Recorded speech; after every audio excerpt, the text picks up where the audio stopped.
Rasheeda versus Yandy. Two powerhouse women on one stage, two legacies colliding under the blazing lights of Love and Hip Hop Atlanta, Season 13. What began as a calm night of filming quickly spiraled into one of the most chaotic, jaw-dropping moments the franchise has ever seen. Fans thought they had witnessed every kind of meltdown, every betrayal, every fiery confrontation the show could deliver, but nothing prepared them for this face-off. Cameras captured every second as Rasheeda's patience snapped like a thread pulled too tight, while Yandy, never one to back down, brought the full weight of her voice, her history and her pride to the table. The atmosphere shifted in a heartbeat, turning laughter and music into a storm of accusations, raised voices, and pointed fingers. Witnesses said the tension was so thick you could feel it through the screen. Crew members tried to keep calm, but even they looked rattled as the argument built like a wave that refused to break. It started with a single comment, a line that fans barely caught at first, but it landed like gasoline on an open flame. Rasheeda's face froze, her eyes narrowing as though every ounce of patience she had was being tested. Yandy, sensing the reaction, didn't soften her tone. She pushed further, her words laced with sharpness that cut deeper than anyone expected. What followed was not just a disagreement, but a full eruption of years of hidden feelings, unspoken grievances, and buried secrets. People in the room say the energy shifted from uncomfortable to dangerous in seconds. Words became weapons, and every syllable was loaded with history. Friends tried to step in, others stayed back, stunned, while social media lit up the second the clip leaked, fans calling it the wildest clash in recent memory. And in the middle of it all stood Rasheeda and Yandy, two women refusing to yield, their voices echoing like thunder in a storm nobody saw coming. This was no ordinary argument. This was an explosion that left everyone questioning what really happened behind the cameras, and what it means for the future of Atlanta's most talked-about crew. The cameras caught the shift before anyone in the room even realized what was about to happen. A slow burn that turned into a full-on wildfire, as Rasheeda and Yandy found themselves circling one another with words sharper than knives, each syllable carrying years of buried frustration and whispered rumors. It began with Yandy's pointed remark about keeping family business off the streets, a phrase that at first seemed harmless but landed, like a direct shot at Rasheeda's history with Kirk. The silence that followed was deafening, the kind that made everyone at the table glance nervously at one another, waiting to see if Rasheeda would brush it off or explode. But Rasheeda's composure cracked, her jaw tightening as she leaned forward, her voice low but trembling with heat, asking Yandy who exactly she thought she was talking to. Yandy, never one to retreat, tilted her head with that measured calm that drives her enemies crazy, and replied that she was talking to the woman who had let too many lies slide for too long. The words hung heavy in the air, sparking a reaction from the entire room. Kendra's eyes went wide, pressing her hand against her mouth while Carly Red whispered under her breath, "Oh no, she did not just go there." Jock tried to ease the tension with a nervous laugh, telling everyone to chill, but it was too late. The match had already hit the gasoline. Rasheeda's voice rose, cutting through the noise as she demanded to know what Yandy was insinuating, whether she was just stirring up drama for the cameras, or if she truly believed that Rasheeda was weak enough to let her family's name get dragged. Yandy clapped back with a line so sharp it left the room in shock. "Weak? Honey, the only weak move is standing by a man who embarrassed you on national TV and calling it loyalty." That single line flipped the energy into chaos, gasps and shouts erupting from every corner of the set. Rasheeda stood, pushing her chair back so forcefully it nearly toppled over. Her voice shook not from fear but from rage, the kind of rage that had been simmering for years. The kind of rage that comes when someone crosses the unspoken line between shade and outright disrespect. She shouted that Yandy had no right to come into her city, into her circle, and act as though she knew the battles she had fought, the tears she had cried, the strength it took to keep her family together while the whole world laughed at her pain. Yandy stood too, unwilling to let the moment slip from her grasp, her hands gesturing wildly as she insisted that Rasheeda wasn't the only woman in Atlanta with scars. That everyone had stories of betrayal, but not everyone tried to spin those wounds into fairy tales. The clash grew louder, voices overlapping, insults slicing through the air as the women refused to back down, their emotions spiraling into something raw, something beyond entertainment. At that moment, the other cast members scrambled to contain the explosion. Sierra tried to step between them, her voice pleading, but the force of the confrontation swept her aside like a wave crashing against rocks. Even Kirk, who had been sitting stone-faced until now, finally broke his silence, muttering under his breath that Yandy needed to stay in her lane. That one mutter was enough to ignite another round of fire. With Yandy snapping back that Kirk had no lanes left, no credibility to even speak, and Rasheeda reacting with a fury that made the cameras shake as crew members scrambled to get closer shots. Fans would later describe this as the moment the fight transcended TV, when it became more than a storyline and felt like a raw, unfiltered glimpse into years of buried resentment. The tension stretched into a standoff, neither woman willing to sit down. The room split between those who tried to calm the storm and those who fed off the chaos, whispering and gasping, waiting for the next verbal bomb to drop. The production team was on edge, earpieces buzzing as directors debated whether to step in or let the fireworks play out. The truth was, they knew this was gold, the kind of explosive confrontation that would dominate headlines and flood social media feeds for weeks. And the women knew it too, yet the pain in their voices was no act. Rasheeda's eyes glistened as she shouted that her family wasn't perfect, but it was hers, and no outsider had the right to tear it apart. Yandy, her own voice trembling now, fired back that silence in the face of disrespect, only taught men they could repeat the same mistakes, and she refused to celebrate that kind of cycle. The crowd erupted again, the lines between truth and performance blurring into a single chaotic storm that no one could stop, a storm that only promised to grow darker before it cleared. Rasheeda's chest was heaving as she tried to steady herself, her hands planted firmly on the edge of the table, knuckles white from the pressure. The room was vibrating with tension, crew members shifting uneasily as if bracing for the moment when words would no longer be enough and actions might take over. Yandy, never flinching, squared her shoulders and stared directly into Rasheeda's eyes, the silence between them lasting just long enough to make everyone else lean in, waiting for the next spark. Then Yandy broke it, her voice cool but piercing as she said, "See, that's the problem right there. You confuse silence with strength.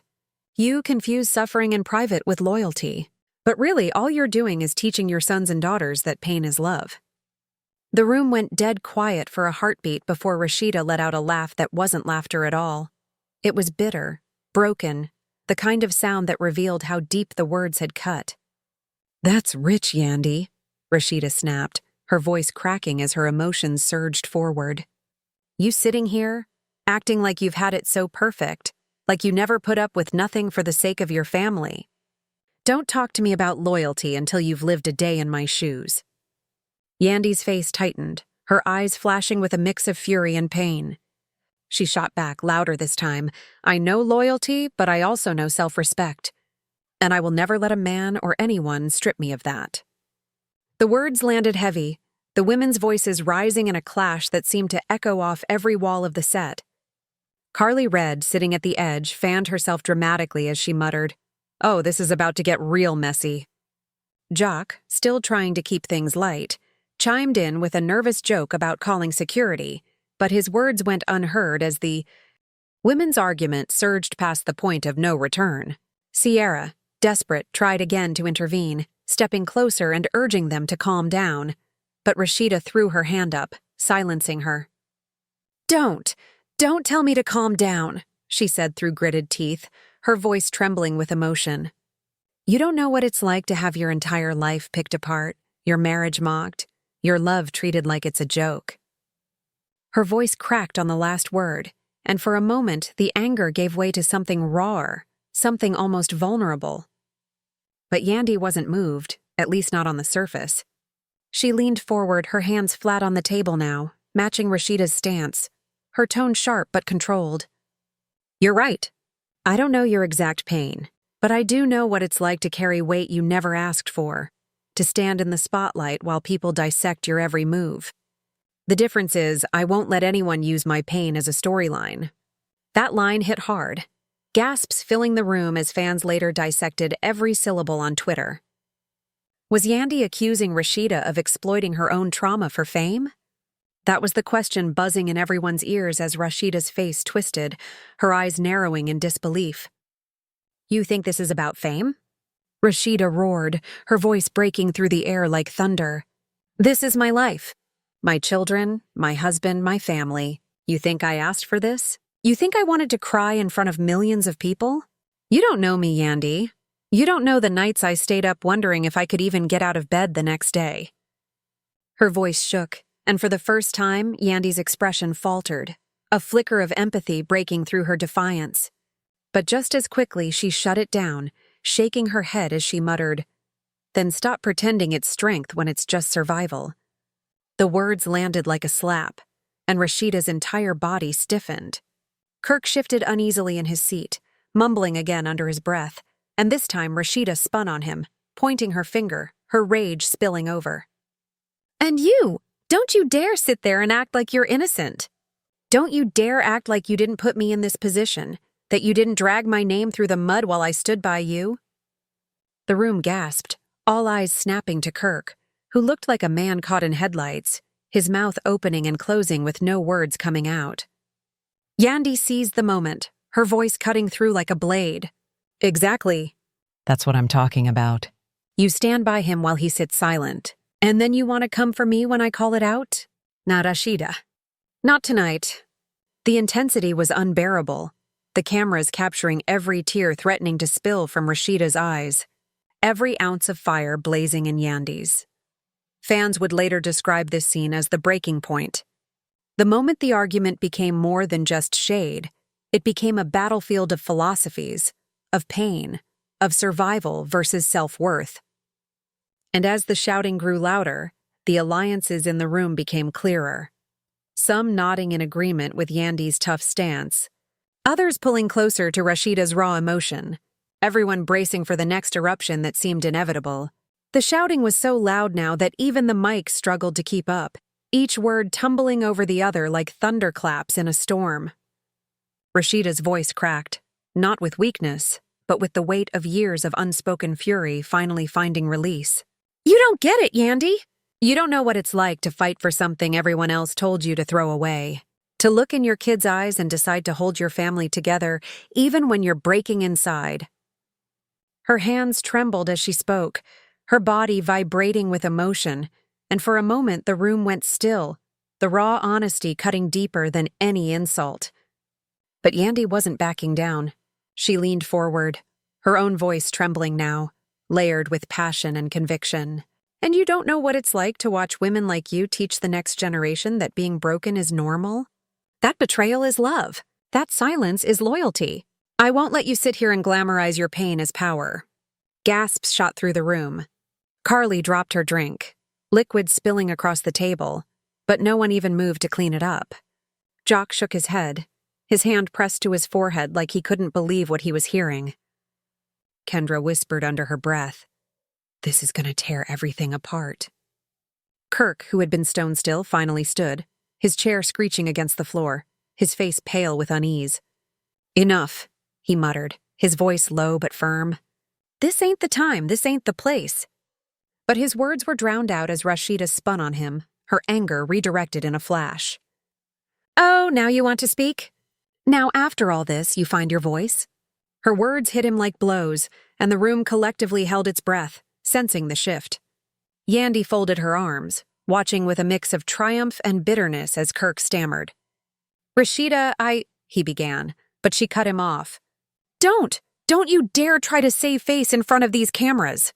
You had your chance to protect me. You had your chance to protect us. And you failed." Her voice cracked again, the vulnerability pouring through in waves, and for the first time Yandy's fire dimmed just a little, a shadow of regret flickering across her face. But just as quickly she steeled herself, shaking her head. "This is what I mean," she said softly but firmly. "The silence. The excuses. The pain that never ends. You deserve more, Rasheeda. You deserve better. The room split in half, some murmuring in agreement with Yandy's boldness, others clutching Rasheeda's side, their hearts breaking as they watched her unravel in real time. Sierra wrapped her arm around Rasheeda's shoulders, whispering something only she could hear, but Rasheeda shrugged her off, still locked in on Yandy like a bull charging red. "Don't talk to me about what I deserve," she spat, her tears finally spilling down her cheeks. "Don't stand here and act like you know my worth better than me. I built this life. I fought for this family, and I will not let you tear it apart with your words." Yandy's jaw tightened, her own eyes glistening now, though she refused to let a tear fall. "I'm not tearing it apart," she replied, her voice shaking but strong. "I'm exposing what's already broken. And maybe it hurts because deep down you know I'm right." That last line cracked the air like lightning. Rasheeda's entire body stiffened, her breath caught in her throat, and Kirk sank back into his chair, his face buried in his hands. The camera zoomed in closer, capturing every second of the unraveling, fans later calling it one of the rawest scenes in love and hip-hop history. Carly finally found her voice, shouting, "Y'all, stop! This ain't worth it!" But no one was listening. The energy had shifted again, pulling everyone deeper into the storm. Yandy and Rasheeda stood just feet apart, both trembling, both refusing to yield. The cast around them whispered, argued, prayed silently that things wouldn't get physical. But the tension was so thick it felt like any second now, one wrong word would push it over the edge. And just when it seemed the room couldn't hold another ounce of pressure, Rasheeda lowered her voice to a dangerous calm, her words cutting like glass. "If you ever put my family's name in your mouth again, Yandy, it won't just be words between us. You understand?" The threat hung in the air, electric, daring Yandy to push one step further. And Yandy, with fire in her eyes, whispered back, "Try me." The room erupted again, crew members lunging forward, trying to hold them apart as the chaos reached heights no one could have predicted. Hands flew out as producers and security swarmed the room, the tension snapping into chaos so fast it was like a bomb had gone off. Rasheeda lunged forward just enough for Yandy to jerk back, not in fear but in defiance, her chin tilted high as if daring Rasheeda to cross the line. Sierra grabbed at Rasheeda's arm, her voice trembling as she pleaded, "Sis, don't do this, it's not worth it." But Rasheeda shook her off, her fury boiling too hot to be cooled. The cast scattered, Carly screaming over the noise while Jock banged his hand on the table, yelling for everyone to sit down. But nobody was listening. The cameras darted between faces, Kirk's drained and pale, Kendra's hands clutching her chest, Yandy's eyes sharp and unwavering, and Rasheeda's glistening with tears that refused to weaken her stance. Fans watching would later swear they could feel the energy pulsing through the screen, like the entire show had. Shifted into something dangerous, real, unfiltered. "Say it again," Rasheeda demanded, her voice low, ragged, as she tried to tear through the bodies holding her back. "Say it again, Yandy, and I'll show you just how strong I really am." Yandy raised her hand, pointing right back at her, her own voice shaking now but steady enough to sting. "I already did. And I'll keep saying it because somebody has to. Somebody has to tell the truth." Her words shot through the air like daggers, and though crew members stood between them, the women's anger bridged every inch of distance, pulling everyone in like moths to fire. Carly muttered frantically, "This is going too far, y'all. This is about to ruin everything." But even she couldn't peel her eyes away. Jock paced like a man trying to calm a hurricane with his bare hands, throwing his arms up and shouting, "This ain't the way! This ain't the way, man!" Still, the shouting storm rolled on. Kirk, finally snapping out of his daze, stepped forward, his hands raised in surrender, his voice breaking as he said, "Rasheeda, please, don't do this here. Not like this." The room froze for a beat at the desperation in his tone, but Rasheeda whipped her head toward him with a glare so sharp it cut him down in an instant. "Not like this?" she repeated, her voice dripping venom. "You had no problem embarrassing me like this on TV. You had no problem letting the world laugh at me. But now you want to play peacemaker? Sit down." The sting of those words made Kirk physically recoil. sinking back as if the weight of every mistake he'd made was crushing his chest. Yandy seized the pause, her voice softening but still loud enough for everyone to hear. "You don't see it, Rasheeda. That's why I can't let it go. You think standing in this pain is noble, but all it's doing is breaking you down little by little. And I can't sit here as a woman, as a mother, and pretend it's okay." Her eyes glistened now, and for the first time the cracks in her armor showed. But Rasheeda wasn't moved, not yet. "You don't know what I can take," Rasheeda hissed, her tears now streaming freely as her voice shook with a mixture of pride and exhaustion. "You don't know the nights I cried myself to sleep, the mornings I put on a smile for my children while my heart was in pieces. You don't know the strength it takes to walk back into the fire every single day. Don't tell me I'm weak. Don't you ever tell me that again." Her words silenced the room, the rawness of her confession cutting through the chaos like a blade. Even Yandy faltered, her lips parting as if to respond, but nothing came. For the first time, the weight of Rasheeda's pain hung heavy over everyone, undeniable, suffocating. Carly sniffled, wiping her tears as she whispered, "Lord, this is too much," while Sierra finally broke down beside her, shaking her head. Jock rubbed his temples, muttering, "Man, this ain't TV no more, this is real life." But before the emotions could settle, Yandy lifted her chin again, finding her fire. "I'm not saying you're weak," she said, her voice trembling but firm. "I'm saying you deserve better. And if nobody else is brave enough to tell you that, then I will.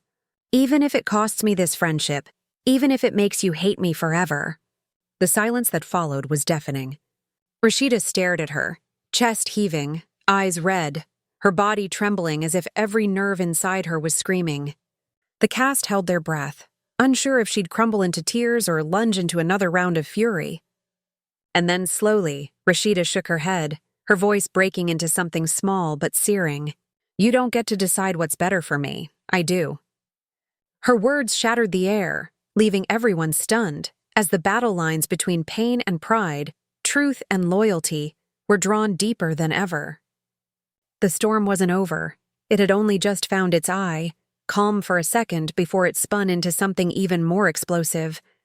Rasheeda's last words hung in the air like smoke after a fire, heavy and choking, refusing to clear. The entire room stood frozen in that silence, eyes darting back and forth between the two women as if waiting for one of them to make the next move. Yandy's lips pressed into a tight line, her chest rising and falling as she tried to steady herself. For a moment, it almost looked like she might step back, let the moment breathe. But then she inhaled sharply, her voice cutting through the stillness like a blade. "You can tell yourself that all day, Rasheeda. You can convince yourself you're in control, that you're the one deciding your story. But from where the rest of us are sitting, it looks like you're trapped. And the saddest part? You call it love." Gasps erupted instantly. Carly clutched Sierra's arm, whispering, "Oh no, she didn't." Juck cursed under his breath, shaking his head like he was watching a car crash in slow motion. Rasheeda's body went rigid, her face turning to stone as she processed Yandy's words. Slowly, she stepped forward, her heels clicking against the floor like gunshots, and the crew tightened their hold around her, sensing just how close this was to becoming something physical. Her voice came out low, shaking not from fear but from fury so deep it seemed to rattle the walls. "You don't know the first thing about my love, Yandy. You don't know the battles I've fought to keep it. And you sure as hell don't get to call it a trap." Yandy didn't flinch. Her eyes narrowed, her tone sharp, almost surgical. "I know enough. I know what betrayal looks like. I know what settling looks like. And I know when someone's holding on because they're scared of what it means to let go." She leaned forward, her finger pointed straight at Rasheeda, her words slicing deeper with every syllable. "That's not strength, Rasheeda. That's fear dressed up as loyalty." The reaction was immediate. Half the room gasped, the other half shouted in protest, the noise swelling until the cameras could barely capture individual voices. Rasheeda's tears streamed openly now, but her glare never broke, her jaw tight as if every muscle in her body was locked in place. She tried to speak, but her throat caught, the words tangled in her chest. Kirk shifted uncomfortably, his guilt written across his face as if he wanted to defend her, but knew he'd already lost that right. "Baby, don't let her," he started. But Rasheeda turned on him so fast the room flinched. "Don't you say a word," she snapped, her voice hoarse but lethal. "Not one word. You don't get to save me here. You're the reason we're even having this conversation." The pain in her voice shook everyone to the core, even Yandy, whose hardened stance wavered just slightly. She opened her mouth to speak, but before she could, Rasheeda's voice rose, trembling raw. "You think you're protecting me by dragging me? You think you're helping me by humiliating me? No, Yandy, all you're doing is twisting the knife. Because yes, I've been hurt. Yes, I've been betrayed. But through it all, I chose love. I chose family. And maybe that makes me a fool to you. But to me, it makes me strong." Her words echoed like thunder, the emotion so raw it pulled tears from Sierra's eyes, her hands trembling as she whispered, "She's breaking." Carly dabbed at her face, muttering, "This is too real, too real." Jock looked down at the floor, shaking his head, unable to watch any longer.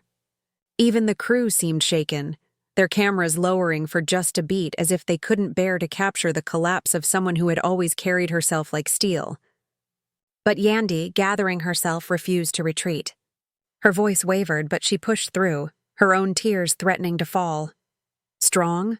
Maybe. But strength doesn't mean sacrificing yourself until there's nothing left. Strength doesn't mean letting your pain become your children's blueprint for love. That's what I'm trying to tell you, Rasheeda. That's why I can't stand here and stay silent. Rasheeda's shoulders shook as she wiped her tears. Her face hardened again as she bit back the sob threatening to escape. "You think you're helping, but all you're doing is breaking me down on camera for the world to see. You want to play savior, Yandy? Save yourself. Stay out of my family."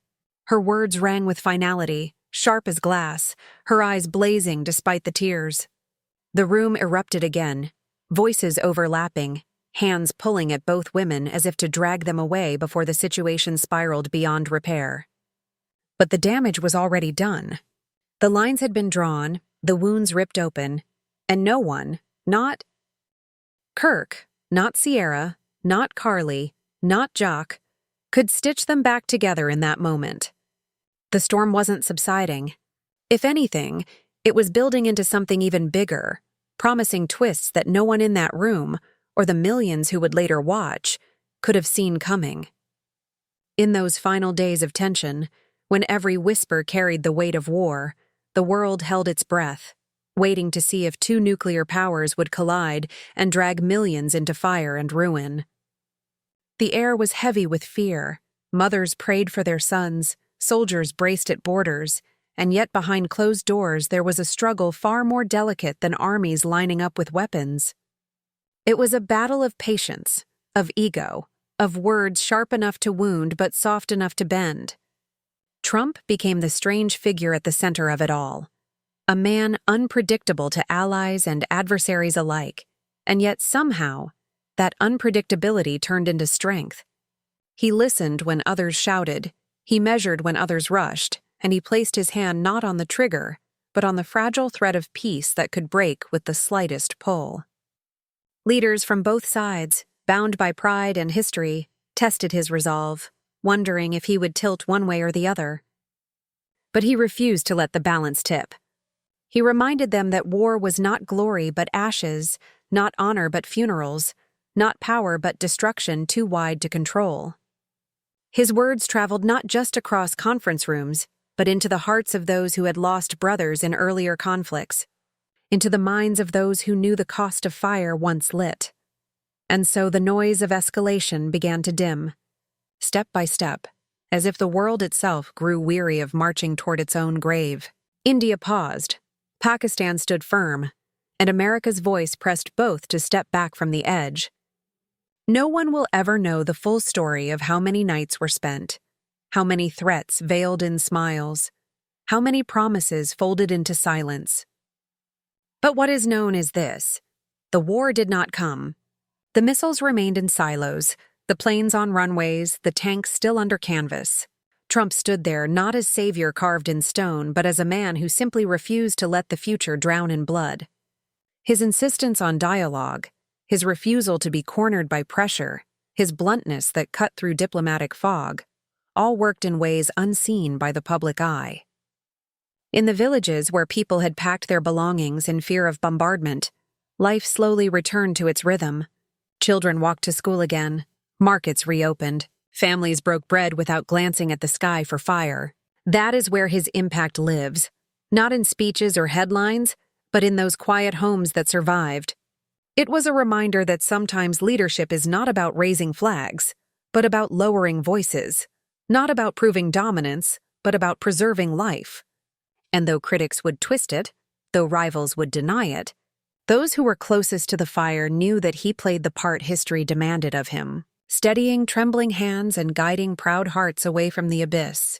In that fragile piece, carved out of storm, one lesson shone clearer than all. The greatest victories are the wars that never happen. And when the calm finally settled, it did not arrive like a thunderclap, but like the slow dawn after a night too long and heavy. Villagers on both sides of the border stepped outside their homes and felt the quiet, as though silence itself was a blessing. Families who had kept lamps burning late into the night waiting for bad news now watched their children play again without fear. Soldiers, hardened by duty, looked out across the line where shadows of battle had hovered, and for the first time in weeks breathed without the iron weight of expectation pressing on their chests. It was not victory for one and defeat for the other, but survival for all. And in that survival, Trump's unseen hand was present, steady and unyielding.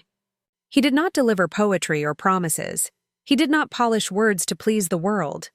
He simply spoke with the force of truth. War was death, peace was strength, and anything less would betray the people who trusted their leaders to protect them.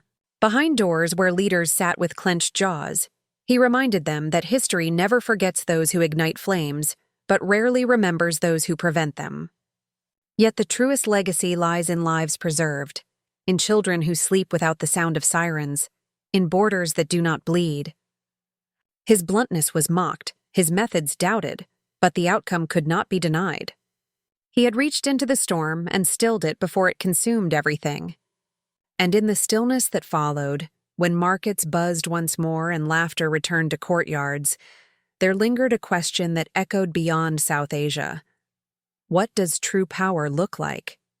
Is it the might of armies or the courage to restrain them? Trump, in those tense hours, answered it without a speech, without applause, but with a choice that saved millions from grief. That choice would ripple across time, teaching nations that even the loudest rivalries can yield to reason when pressed by will strong enough to resist destruction. For Pakistan, it was dignity preserved, sovereignty unbroken, strength acknowledged not through fire, but through restraint. For India, it was a reminder that pride could not erase the cost of war. For America, it was proof that leadership, however unconventional, could still draw the line between catastrophe and peace. And for the world, it was a rare moment when the gears of conflict slowed and the fragile beauty of restraint was allowed to breathe. In that moment, humanity itself was spared, and history quietly bent toward peace instead of tragedy. And now, after everything we've unpacked, the shouting matches, the accusations, the betrayals that cut deeper than anyone expected, you have to ask yourself, where does this story really end? Because even though Rasheeda and Yandy finally walked away from that set, the wounds they left behind are still raw, and the questions remain unanswered. Did Rasheeda truly mean every word she hurled in anger, or was it pain speaking louder than her heart? Did Yandy cross a line that friendship could never recover from?